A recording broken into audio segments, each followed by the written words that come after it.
2019 жылдын бюджетин карап көрдүк. Чындыгын айтканда эч кандай жаңылык жок, эч кандай секирик жок. Мындай ачка калбайбыз, жашап турабыз, бирок өнүкпөйбүз деген бюджеттин долбоору экен. Биз мындай бир олуттуу бир жаңылыктарды күттүк эле да. Мен андан сырткары дагы биздин комитетке тиешелүү бир маселени айтып койсом болот. Регламент боюнча Ашурбек Мойдонович, өкмөт министр кызматтан кеткенден кийин 5 күндүн ичинде бизге жаңы талапкерди алып келишиңер керек эле. Мына 10 күндөн ашты. Азыр 2 министрлик бош турат. Силер алып келген жоксуңар. Кыргызстанда ушу 6 миллион кишинин арасында министр болчу киши табылбай атабы, же эмне болуп атат билбейм. Ошол жагын эске алышыңар керек. Анан партиялар дагы. Мына социалдык коргоо министрлигинин жетекчилиги далилдеди. Бул министрлик мындай министри жок деле жашай берет экен да. Саякаттап жүрсө деле министрлик өз ишин кете берет экен. Ошон үчүн партиялар дагы, ушу фракциялар ушул 2 министрликке адамдарды сунуштаганда бир жакшыраак ойлош керек деп ойлойм. Азыр Айда Камчыбектин айтып өттү, мына чет өлкөгө саякат боюнча. Негизи мындай өнүккөн өлкөлөрдө министрликтердин интернет сайттары аябай жакшы иштейт. Ар бир министр мындан ары Алтынай Сейитбековна өзгөчө мына ушул социалдык тармактагы министрлер чет өлкөгө чыккандан кийин кимдин эсебинен чыкты, эмне маселе боюнча барды, баргандан кийин Кыргызстанга кандай пайда алып келди, же эмне жөнүндө конкреттүү сүйлөшүүлөр болду. Ошонун бардыгын коомчулукка отчет берип турушуңар керек. Өзүңөрдүн сайтыңарга жайгаштырып, Кыргызстанга кандай пайда алып келдиңер. Мисалы Гүлмира Каримовна Тунистен эмне үйрөнүп келди, Кыргызстанга кандай пайдасы бар, эмне тажрыйбасын колдонсок болот. Ошонун бардыгын чет өлкөгө чыккан министрлер мындай коомчулукка айтып турушу керек. Болбосо билесиңер да, бизде Грузияга деле барып атышат, Эстонияга деле барып атышат. Бардык реформа болгон мамлекетинде бир чоң жылыш болгон өлкөлөргө барышат, бирок биздин өлкө ошо боюнча турат да. Эгерде ушул саякаттан бир пайда болсо, мына депутат катары муну биз дагы кайсы өлкөгө чыксак, сөзсүз түрдө шайлоочуларыбызга айтып турабыз. Мына өлкөгө бардык, каражат бул жактан кетти, бирок биз Кыргызстанга ушундай бир пайда алып келе алдык деп. Эгер пайда алып келсек. Мен өкмөттөн мындай нерсе күтөт элем. Мисалы, IT индустриясы. Жогорку технологиялар паркы деген уюм Кыргызстанда 50 000 жумушчу орунду биз түзсөк болот деп атат. Болгону өкмөт бизге бир жакшы имарат бергиле деп атат. Анан кичине ушул айрым мыйзамдык жактан, башка жактан шарт түзүп берсеңер, биз 50 000 айтишникти чыгарсак болот деген нерсени айтты. Кыргызстанда бир дагы тармакта 50 000 мынчалык көп жумуш орун менен камсыздай турган тармак жок бизде. Бул эч нерсе кетпейт. Кыргызстанда отуруп эле дүйнө менен иштей бере турган жумушчу орундарды түзгөнгө жардам берели деп атат. Өкмөт болгону бир имаратты чечип бере албай атат. Ушул болбойт да, мисалычы. Мындай батыл, радикалдуу кадамдарга барып, мына Илимдер академиясы менен азыр ошол өкмөт бир бурчунан имарат берген экен, дагы талашып, жаар эмес, же бермес. Ушул кыйынбы, мисалы? Ушуга акча кетеби? Ушундай нерселерди өкмөт тарстар жасап коюш керек, мисалычы. Бирок ошондой болбой атат. Мына Кыргызстанда бир эле саясатка кызыкпайт да элдин бардыгычы. Футбол мындай жакшы жолго коюлуп өнүгүп келди. Футбол таймаштарын карасаңар, стадиондо эл батпай атат. Бул стадион эскиргенин, айрым футбол командалары, футбол жанагы улуттук курамалар Кыргызстанда биздин стадиондо ойнодон баш тарткан учурлар бар. Инвесторлор менен сүйлөшүп туруп, Кыргыз Бишкектин четинен бир жакшы жерге бир стадион куруп берсек болот эле. Муну дагы эгерде шылтоо, бюджетте акча жок десеңер, инвесторлор менен сүйлөшкүлө. Мына ушул стадиондун жерин беребиз дегиле. Бизге башка жактан өкмөт жер бөлүп берсе, мындай чечсе боло турган маселе да. Стадион боюнча. Жок да азыр Канат Аманкулов барбы? Мына 2019 жылы бизге стадиондун курулушу башталабы? Жооп берип койсоңуз. Жок. Бизде 2019 жылда капитал салымы стадион салмак турмак, вообще имараттарды оңдогонго, спорт имарат салганга каражат бөлүнбөйт. Бизде андай статьябыз жок. Мисалы, мына бул абдан улуттук дукту бириктирип, карасаңар, Айсулуу Тыныбекова болобу, же футбол командабызбы, чет өлкөдө баарыбыз сүрөп атпайбызбы? Жаштарды карасаңар, бир мындай улуттук духу пайда болду. Көк бөрүчүлөрүбүздү сүрөйт, баарын сүрөйт. Бизде саясатчылар элди бириктире албай атабыз. Аларга дем бере албай атабыз. Аларга спортчуларыбыз дем берип атат да. Ошого бюджеттен бир чоң акча бөлүп берип, мындай карагыла дейм, жок дегенде тапшырма берип, инвесторлор бар да, мисалы, куруп беребиз деген. жер бөлүп берсеңер, мына Катардан кызыгып атат деп айтып атат мына Семетей Султанов, федерациянын башчысы. Жер бөлүп берсеңер, футболго машыга турган жер жок. Ата-энелер бардыгы балдарын эшитип барып, бизде тилекке каршы мүмкүнчүлүгү жок деп, балдары менен футбол ойнойт элем, машыга элем деп, ата-энесинин көзүнчө ыйлап үйүнө кетип атат. Болбойт да, мындай бир шарт түзүп беришибиз керек да, жок дегенде.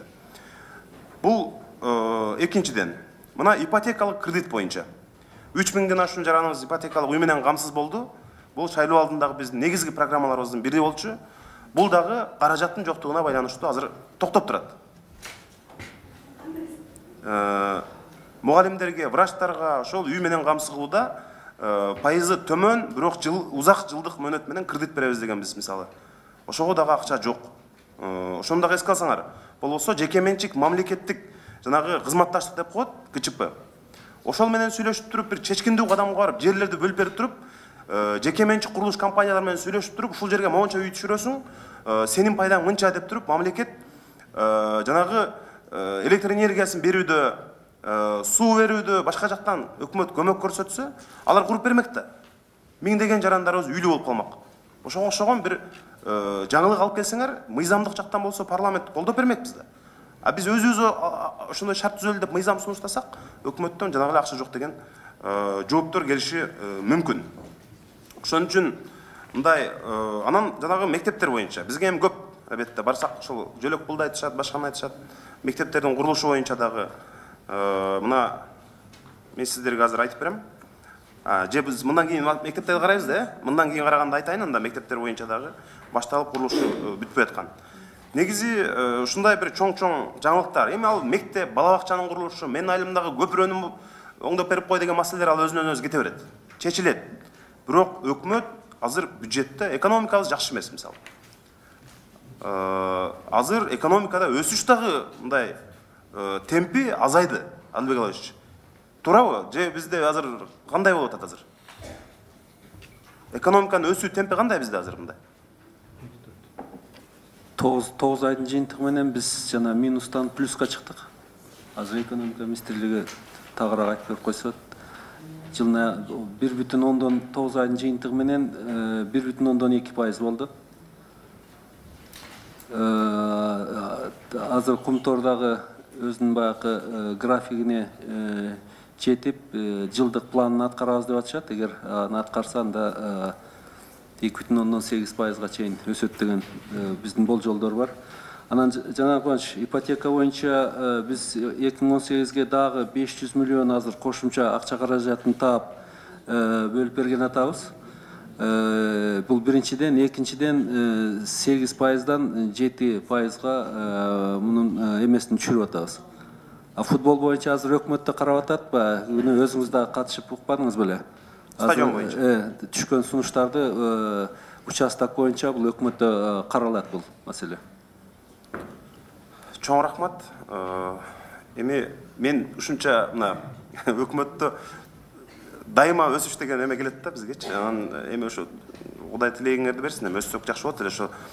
Анан дагы бир маселе. Биз мына Такай Орусияга барып атабыз, мигранттар менен жолугушабыз. Алардын укуктары боюнча башка маселелер бар. Бизде миграция боюнча атайын өкүлчүлүк ачылган, билесиздер. Миграциянын өкүлчүлүгү болсо, сиздер ушул бюджетте өкмөттөн суранбайсыздарбы? Бизге жок дегенде дагы бир 3-4 кызматкер. Мына Евгения Григорьевна барып келген буга чейин миграциянын өкүлчүлүгү менен жолугушту. 3-4 кызматкер. Мигранттарга эмне керек? Аларга юридикалык кеңештер, аларды мыйзамсыз кармоолоо болот, айлыгын бербей коет. Ошондой учурда сүйлөшүп, укуктук жактан жардам бериш үчүн ошо атайын өкүлчүлүктүн бир штаттарын кеңейтип берүү боюнча дагы бюджетке киргизсеңер деп мен сунуш айтат элем да. Рахмат чоң. Урматтуу. Рахмат. Уруксатпы? Жооп бересизби? Урматтуу жанат мырза, рахмат. Негизи эле ушу Өзүңүз тааныштырып жооп берсеңиз. Нурлан Шерипов, мамлекеттик миграция кызматынын штат катчысы. Өзү штаттын жетишпестиги үчүн эле биздин мамлекеттик миграция кызматында чоң көйгөй бизде болгон эле 44 борбордук аппаратта, анан жалпы республика боюнча 60тан ашык кызматкерибиз бар. Чынында эле бирок биз өзүбүздүн сунуштарыбызды өкмөткө киргизгенбиз. Ушул маселе азыр каралып атат. Андан сырткары сиз жана туура белгиледиңиз, биз кошумча 2019 жылга 27 миллион сурап атабыз.